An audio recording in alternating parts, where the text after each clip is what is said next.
penelitian luring atau penelitian offline atau yang didasarkan pada kegiatan fisik, ada aktivitas penelitian yang terkait dengan kandungan senyawanya misalnya gitu ya. Nah, biasanya kandungan senyawa itu dimulai dulu dengan ekstraksi, ya, bahkan mungkin ya, vaksinasi, terus kemudian identifikasi. Nah, identifikasi misalnya pada golongan senyawa tertentu ya, misalnya flavonoid, ya, misalnya identifikasinya dengan kromatografi lapis tipis, misalnya gitu. Nah, ini umumnya begitu setting penelitian yang dilakukan secara luring. Kemudian juga di samping terkait dengan bahan ya, juga ada aktivitas farmakologinya. Misalnya di sini ada efek sitotoksik pada sel fibroblast ya dengan MUC. Mungkin ada aktivitas menguji efek antisenesen seluler pada sel fibroblast. Mungkin juga ada eksperimen untuk menentukan target reseptornya, misalnya dengan uji biokimia. Ini adalah kegiatan-kegiatan yang dilaksanakan dengan interaksi fisik, ya, menggunakan alat-alat fisik yang kelihatan, yang misalnya akomodasi, reagen-reagen, dan sebagainya, itu banyak sekali.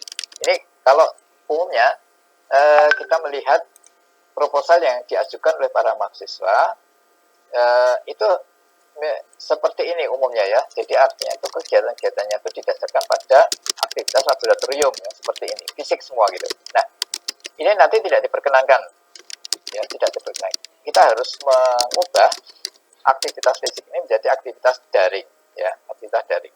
Nah, bagaimana caranya? Ini pertanyaan gitu. Mengubah aktivitas daring, tetapi topiknya tidak boleh berubah. Nah ini, jadi topiknya itu harus tetap. Topiknya tetap saja kulit jeruk sebagai anti aging, gitu. Ya.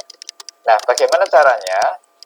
Ya, ini contohnya, ya. Jadi misalnya kalau tadi kita melakukan ekstraksi, kemudian menganalisis dengan KLD, karena ini tidak boleh, kemudian kita eksplorasi melalui studi postaka. Ya, jeruk-jeruk di seluruh dunia itu penelitian yang terkait dengan kandungan flavonoid itu seperti apa? Paper-papernya kita eksplorasi semuanya, kita rangkum semuanya gitu. Nah, nanti mencarinya itu di mana? Mencarinya bisa di macam-macam sumber data ya. Misalnya lewat NCBI, PubMed misalnya gitu, atau chemical database atau Google Scholar dan sebagainya. Kita cari di sana, kita akan menemukan informasi-informasi berupa misalnya jurnal-jurnal ya. Kemudian di situ ada informasi yang kemudian kita sari, kita ambil, terus kemudian kita rangkum. Ya, rangkuman itu bisa dalam bentuk tabel, ya, dalam bentuk tabel atau gambar, ya. Nah, kemudian aktivitas farmakologinya gimana? Kita kan nggak boleh melakukan kegiatan offline atau kegiatan di laboratorium. Nah, ini sama juga, ya, kita eksplorasi saja. Kita eksplorasi aktivitas yang sama atau mirip atau sejenis atau serupa ya. Ya, kita katakanlah di sini adalah aktivitas sitotoksik. Ya, pada sel fibroblast. Nah, mungkin kita tidak hanya terbatas pada sel fibroblast. Sel fibroblast itu karakteristiknya apa? Misalnya sel fibroblastnya adalah sel representasi sel normal misalnya gitu. Oh, berarti saya cari aja nih aktivitas kandungan senyawa ya pada jeruk itu, aktivitas sitotoksiknya pada berbagai jenis sel normal misalnya gitu. Kita lihat lewat mana? Lewat berbagai sumber informasi juga kayak tadi. Terus kemudian nanti kita ekstrak, kita sari informasi-informasi yang ada di sana, kita format menjadi tabel atau gambar. Ya, sama. Aktivitas farmakologi yang lain sama juga. Nanti kita cari.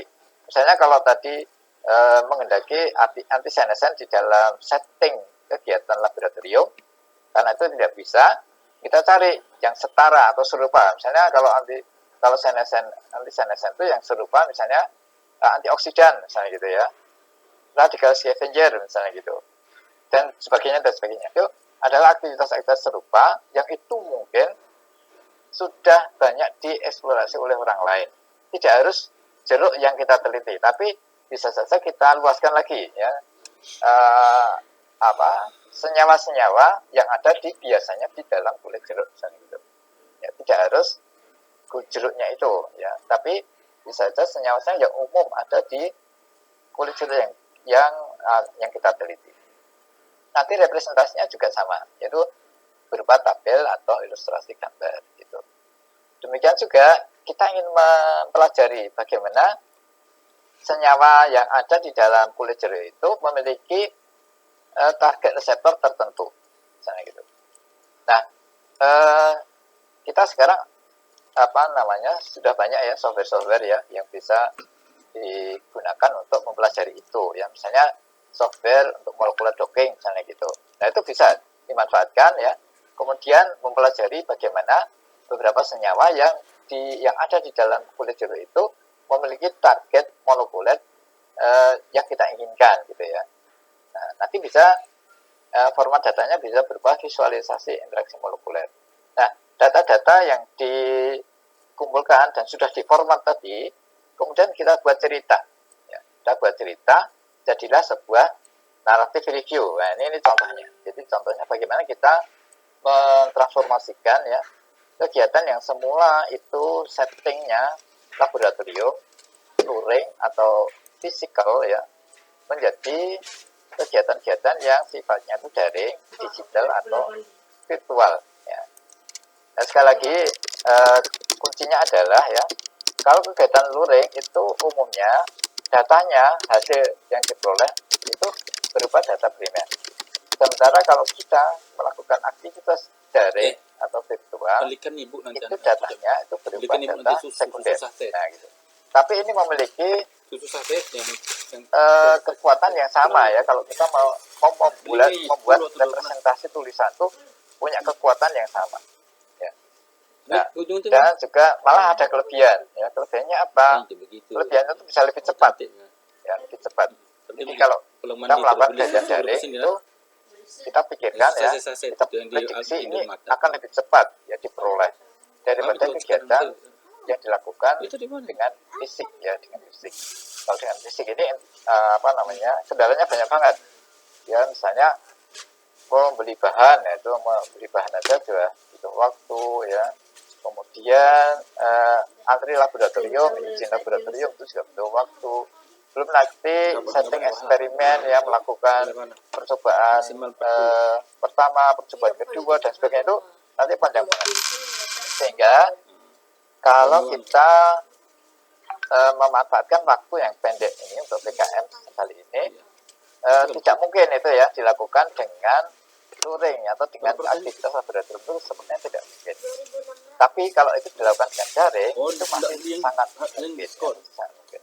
Oleh karena itulah maka kita arahkan ya semuanya PKM kali ini itu tidak dikerjakan melalui aktivitas laboratorium, melainkan dialihkan dengan kegiatan berdasarkan aktivitas daring ya, atau virtual yang nanti datanya itu berupa data sekunder yang itu diolah ya, di format dan sebagainya itu.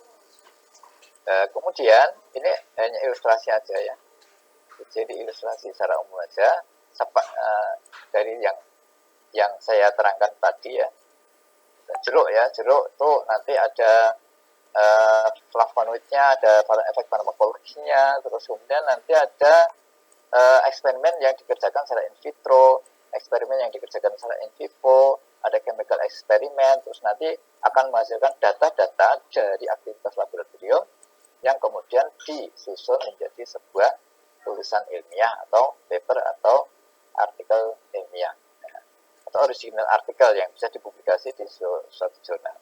Nah, ini tidak mungkin lagi, maka harus dialihkan, yaitu pencarian ke database. Nah, pencarian data sekunder lewat berbagai jenis database, misalnya jurnal ilmiah, kemudian lewat genomic database, lewat protein database, chemical database dan sebagainya gitu.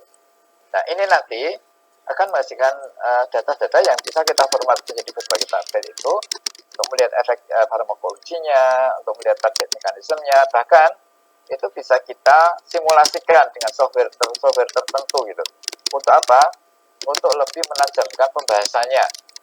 Nah, kita ingin ya dari proses ini terus kemudian kita ingin fokus pada sudut pandang tertentu supaya lebih tajam. Maka itu bisa dilakukan dengan simulasi-simulasi menggunakan software tertentu, sehingga nanti akan menghasilkan naratif paper atau predictive narrative paper ya. Nah, oleh karena itu